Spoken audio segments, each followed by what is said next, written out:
This is Mike and Austin from DevilDriver. Yeah, and this is So Fucking Cool magazine.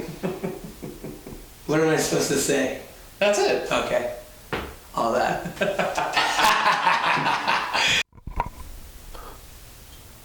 All right, so Fucking Cool here with the guys from DevilDriver. How you guys doing, man? Doing great. Good, man. Good to be here. How's the tour going so far? Fantastic. We're out here ripping. Yeah. Second leg with Hatebreed, which is nice. Kind of got to know everybody a few months ago, and now it's just back with the same bunch of people. That's cool. It's always easier when you get along with somebody on the road, too. You know what I mean? All the band, The Devil You Know and Hatebreed, I mean, they're both bands. It's just completely filled with awesome dudes, so it's been a really fun tour. Totally. Cool. Congratulations on the new release, Trust No One. Thank you. Yeah.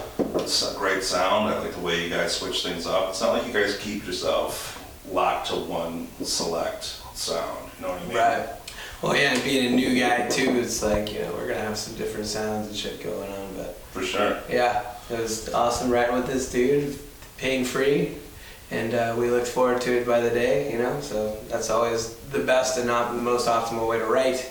And while you're getting to know somebody, nonetheless, you know, so it's cool that everybody just vibed. It was pain-free.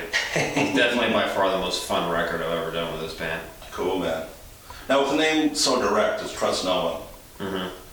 Who are the people you guys don't trust now? Well, There's got to be a little meaning behind it. there's you got know what I mean? that, you know, we're the music guys. The lyrical content all comes from Dez. That's a Dez question. Yeah. Like, It's funny, yeah, that the album probably means, you know, everything to him in a different way than it would for us, because we're not writing the lyrics. But for me, it's like we had to trust all of ourselves to write this motherfucker. You know, Right, like right. three new guys stepping in to write with this dude. yeah, we like, never the met music. before, and it's just Yeah. So it is kind of funny that was going to be the album title. After a while, we were joking about that. It's like, well, we gotta trust each other to write this shit. I mean, shit. By the end of our first writing session together, it was pretty just this rules. Yeah, We like a lot of the same stuff, you know, including Neil. It all- Ashes wasn't in the band yet, so it's just the three of us. Yeah, it all But matters big time to write, to get along. Yeah. It definitely helps, you know. Not to say you have to have it, but it definitely rules when you do, and you don't take it for granted, and you eat fucking burritos every day with each other, and, Right. and a lot of salsa and stuff. Yeah. We have a ritual. There's a Mexican restaurant down the street from my house that we go to, and you know they pretty much know us by first name now. Every time we go in there, know exactly what we're gonna order. Oh, yeah, the regulars are like, all right, get your shit out So, right do you want to now. mix it up and go somewhere else? No. Nah. We're going to El Burrito Jr. That's it. Now, with having the few new members that you have there, I mean, do you guys go all out? Like, you know, you got something to prove when you go up there, don't you? Don't you? Sure. I mean, he told me that point blank. He's like, "Really, you got the biggest shoes to fill, bro." right. Like, thanks, Mike. I knew that, by the way. I didn't know that, yeah. And I didn't take it lightly, you know. A band that's got a, you know, already 6-album catalog or whatever. And it's like the dude's been there from day one and progressed in each album. And just, you know, like I like to consider myself as that kind of musician that cares to continually raise the bar. So I knew that was not going to be an easy feat, and so just glad everybody's been super receptive on it and stuff like that. And it's been a blast. Awesome. It's been an honor, yeah, sure. It's got to be a great feeling, though, to get thrown into a mix like this. I mean, you guys are playing fucking Ozfest, you guys are on a big tour like this, you know what I Yeah. mean? So it's... Never played an Ozfest in my life. He's played quite a few, but sure, that was a dream come true for me playing that show. Absolutely. And with these guys that I love, even better. Right. You know, so. Now, I understand when this wraps, right before Halloween, you guys are going to go back in studio and you guys got something special is what I'm hearing. Might be Yeah, I haven't. I mean, the cat's kind of out of the bag on that. about the country albums that we're looking at there. Yeah, it's not exactly a country album. Nah. It's not going to be a country album, but I don't want to splurge too much. I haven't gotten full permission from management and record labels to really come out with it. Plus, we still... I don't even know what you're talking For about. this, yeah, I don't even know what I'm talking about. I don't know what I'm talking about, but I can tell you, yeah, we are going to go do something, and I mean, we haven't started it yet. Like, not one thing has been done yet. Just no ideas in the air. just some planning and getting an idea of what's going on. Just know it's gonna roll. It's your boys. Come Yeah, on. we definitely. I mean, I can't expect anything less from you. You know what I mean? I mean, unfortunately, there's so many people out there that are going. They put the cunt in country when they go out there. Yeah. You try to do that, man. You know what I mean? We're doing it to get in your head, but in a good way, just to have you on your brain, you know? You know it's gonna roll. I mean, come on. Yeah, it's gonna roll. It's gonna be fun. Awesome. Always. Very cool. Now, when we expect another tour, or what are we going to do after that? I mean, is it going to be a break, or? We got 70,000 tons of metal in February. Okay. I don't think we're definitely not doing any touring for November or December. I'm taking that off. And probably not January either, but there's a lot of things up in the air that haven't been solidified, but I can almost guarantee we'll probably be on tour somewhere between 6 to 9 months out of the year next year. I'm sure we'll do a headliner in the States at some point, and going to Canada. Probably go over to Australia at least once. Go to Europe maybe even twice. I mean, just kind of judging from our history, what we usually do on a record cycle, that seems to be the trend.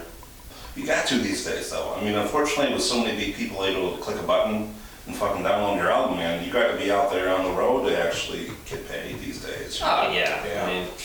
I mean, record sales, from my point of view, it's What?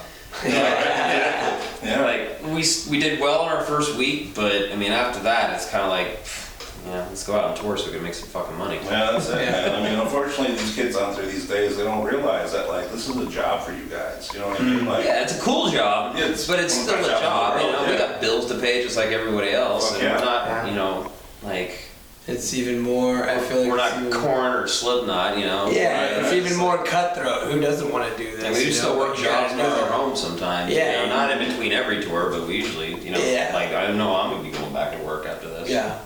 2 months off. When you don't consider your glory to be money, then this is the best thing ever. You know what I mean? Yeah, But if for you're sure. looking for money, step it up a different genre. Because Yeah, right. you're in here with a bunch of fucking wolves and tigers, so no, they're going for your shit too. You know? no, yeah. Yeah, I'm talking about bands, even. You know, No, I know like what you're saying. youngins, that they're just coming up and just kill it right away. So it's like, to keep doing this, it's like, you gotta fucking be all the way in it. There's no half-assing this shit. Yeah, for sure. I mean, especially the way things change, you know what I mean? Like, if you put out a fucking YouTube and it just blows up, you know what I mean? And it's, for somebody like you guys who put the years in and put out the albums, put the hard work, it's gotta be a little bit different to see that the way trends go. Right, absolutely. I'm very curious to see what's going to happen with the whole record industry in the next 20 to 30 years. Yeah. And I mean, more than likely, everything I think is just streamable.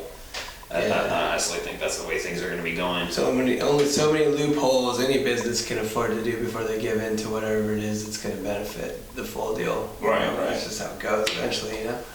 Now, So whatever that's going to be. you mentioned the next 20, 30 years.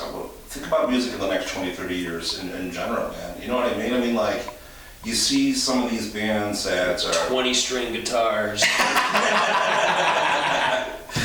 I mean, it's just, who do you think's going to have that lasting ability? You know what I mean? I mean, like, you see some of these classic rock bands that are out there now, and there's not one fucking... Dude, original number. it seems like there are no more rock stars anymore. Like, you know, the way, like, I think Manson was one of the last great rock stars, you know, and unfortunately, he's like my idol, and kind of kills me to see what he does these days, because I know he has potential to be better Right, live, right. and some of his live shows have been kind of disappointing.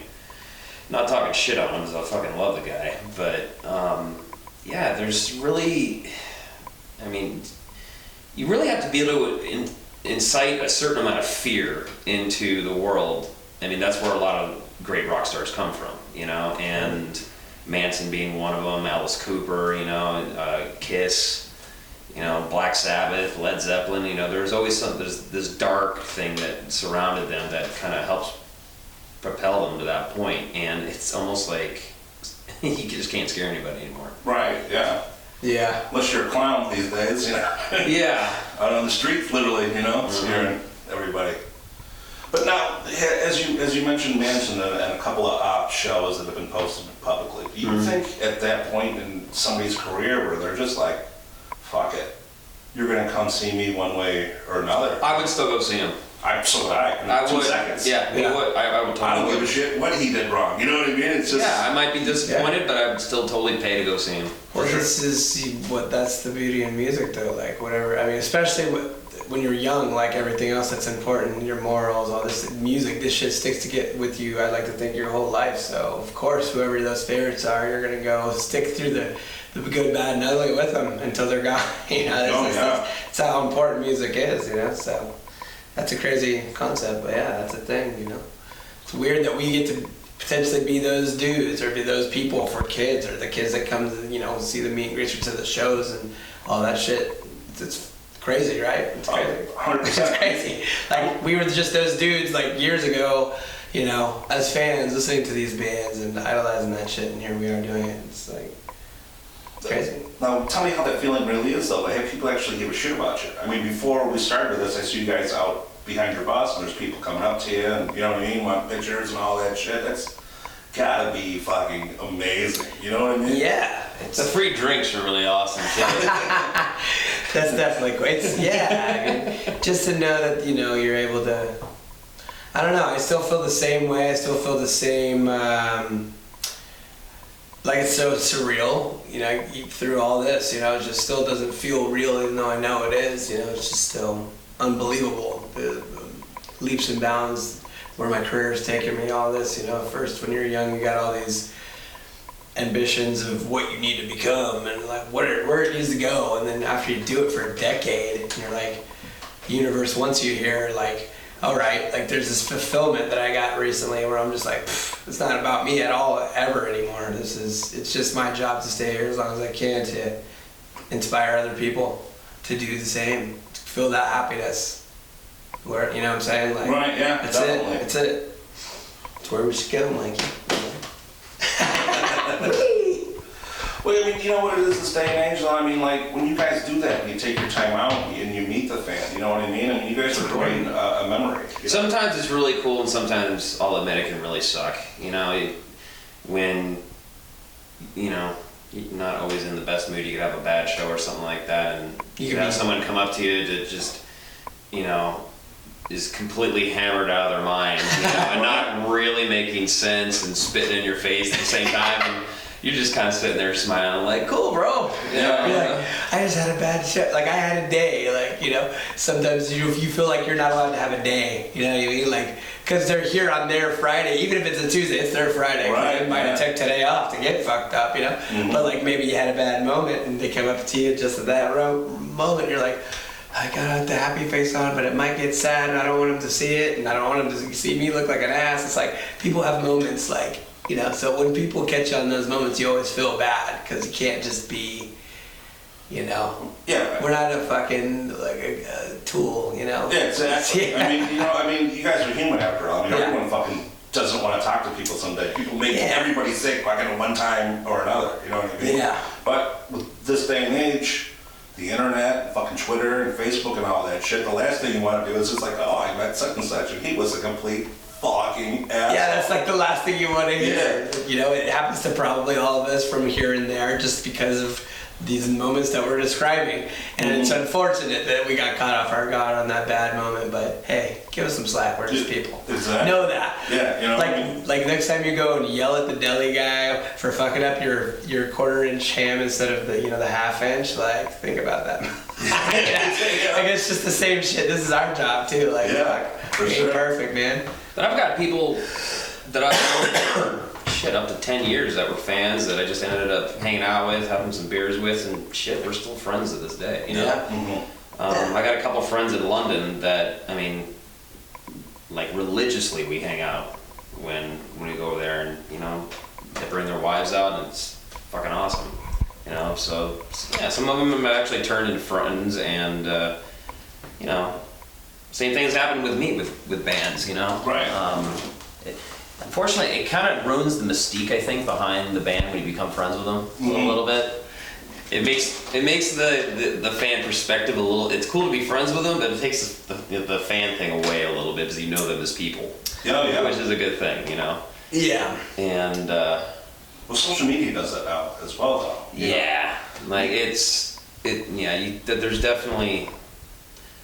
I think that's actually one of the bummers and from my perspective anyway, is there's, I don't know, secrecy in your personal lives are just, secrecy is gone and your personal life is just splattered all over the place. Yeah, there's no more mystique. There's no more of wondering what the fuck goes on the tour and hearing the rumors and thinking, oh my God, did you hear this or that? But now, they're waiting for you to tweet. They're waiting for you to make a post. Facebook Live, the whole thing. Yeah. Yeah, and you almost get caught into it too because we have management on us all the time. Okay, you gotta use this, use your social media to post this, and God, I don't even know if I would have a Facebook page if I wasn't in a band. Me too. I say that all the time. I do. Not that I don't love my family and my other long family members around the world, but I definitely wouldn't be there all the time. I'd be out running and doing stuff I like to do outside and stuff, and just creating my own reality, Mm-hmm. But because he's a Snapchat whore too. I just discovered that as a 33-year-old adult. I don't even know how to act like I'm use it. 18 on there.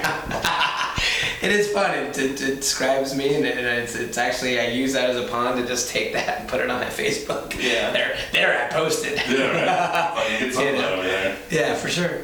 But it's fun. People enjoy our goofy asses. that's the way things are going now, and just like when back in the day when everyone was trying to fight, Napster and stuff like that. I'm like, dude, okay, yeah, you took Napster down, but you didn't stop it at all. Exactly. So it's almost like they opened their eyes to the possibilities that are out there. Yeah, and it's you got to go with the flow of things, and so I might not. There's a lot of things I do like about it, but there's a lot of things I don't like about it. Sure, we can't. Yeah, exactly. We can't really bitch. Sure. I could say until I'm blue in the face. 10 years. If I was born 10 years earlier, I'd be fucking ripping right now. But it is what it is. Yeah, You see, you go through what it is, and then I probably have a much cooler car. Yeah. Yeah. How do you feel about the fans that are out there that are just fucking watching your show through the phone now? I've fucked with them a couple times. I've taken their phones away from them and just set it up on my rig. All and right. you can have it back when after the show's over. Time out, motherfucker. Watch us. That's what you paid your ticket for. You know what? It's also one of those things, there's been a lot of headlines about Corey Taylor taking away phones and David Draymond going off on that girl on the balcony. I think it was in New York when she was on her phone during the whole show. And no, if someone really has a phone in your face, front row for, the whole set, yeah, it is kind of annoying. Because it's just really, bro, how many times are you going to go home and watch that video? Yeah, for sure. I've done it at concerts. Oh, I want to film this. I go home and I look at it, I'm like, this looks and sounds like crap, and I throw it away. Yeah. So it's I just don't bring my phone out anymore. Sometimes I'll click a couple pictures, but I'll never stand there with a video when I'm watching a band. For sure. Yeah. But then again, I do like it sometimes when people do it in the back, where you can get a better sound quality, because then I get to go and watch the shows. Well, that's cool. And see how it performed. And the cool thing is, there's this whole record online of almost every single show we've ever played, for the most part. You could probably find just at least one clip from it. Right. If someone, you screwed up the part. No, you screwed it up. Well, let's go on YouTube tomorrow and find out, We haven't done that yet, but you could. Now, Apple has just made a software that is going to be updated on the new phones where venues can put a block where they can't do recording. Yeah. Really? Yeah. See, I've thought about this idea. They're actually doing... Mm-hmm.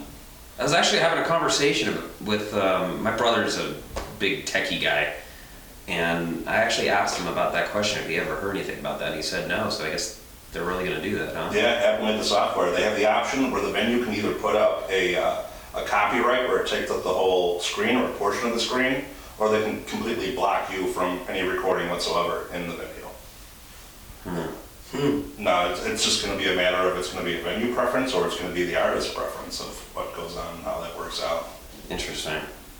I wonder if other phone companies get into that, or, people can... They're just got body cams, a little federation on it. They will, It's just... The GoPros and the fucking, it's so small, you're not going to see that when you walk in. Some pop star implemented something a company came up with where they made everyone put their phones into a locked pouch. So you go up there, as you walk in, you have to give them your phone, Dave Chappelle does that. That is. That's who it was. Yep. That's who it was. Yeah, and yeah, you put it in a pouch and you can't take it out until you leave. Yeah, you gotta put your ticket, like your coat check, and Yeah. uncheck your phone. Then again, it's like, maybe it'll work, maybe it won't. That's the other thing that's, the other downside. The cool thing is there's these shows that might be recorded in a very awesome way, and people go and watch. It always gets in our mind, like, man, well, I don't want people that haven't seen us live to be their first experience of just, watching and listening to crap. Well, maybe you guys can base it where if you have the newest phone or you got the best technology out there, then yeah, I'll let you go ahead and record a couple, but if not, lock that shit up in that little bag. Yeah. Pretty much, yeah. Last thing you want to do is somebody on a fucking flip phone.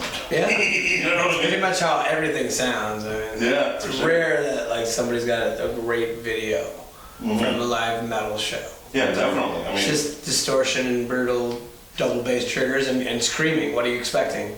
You know what I mean? Like, hands in front of you get yeah, pushed. You know what I mean? everybody else's phone of their video of your video. Yeah. Yeah. But people want to follow up with you guys. They want to know more about you. They want to Snapchat. They want to fucking tweet you. Yeah, I'm pretty much just on Instagram these days, and I have a Twitter account. I don't think I've ever written a single thing on it. It's just everything from my Instagram gets pushed. To say they're all fucking linked together now. Yeah, they just link together, So I like the simplicity of Instagram. And just take a picture, write something stupid, and fucking put it up. Well, I'm effing on style 83 on Snapchat and Instagram, and then just Austin Diamond on Facebook. I don't really do Twitter. Cool. Not enough cool stuff on Twitter for me to do it. All right, one last question is, if this is going to be a covers country, what cover do each of you guys want to do? Let me think. I don't think it's gonna happen, but what's his name? It's the theme song for True Blood. It's called "Bad Things" by Jace Everett. Okay. That's it. I really like that song. I was really into that series for like 2 seasons, and then I got bored of it. But I like that a lot, and another one that we're kind of thinking tossing around is "Man of Constant Sorrow" by the Soggy Bottom Boys. Yeah. From "Oh Brother, Where Art Thou," which actually I didn't know, but I mean, did some research on that song, and that song has been covered a bunch of times. It's an old folk song, Right. and but that's definitely the 2 that are on the top of my list. Well, Very cool. Dwight Yoakam. Be excited if that happens. Seems like pretty fair chance to that. That'll be pretty close to me too. I lost my dad in 2012, and we used to listen to that all the time. So 1,000 Miles of Nowhere or something like that. Well, that'd be awesome. Guitars and Cadillacs, something like that. Yeah, for sure. Yeah, it'd be great. Cool. All right, guys. Thank you very much. Thanks, man. Thanks a lot, man. Thanks for the gifts too, man. Yeah, Awesome. man.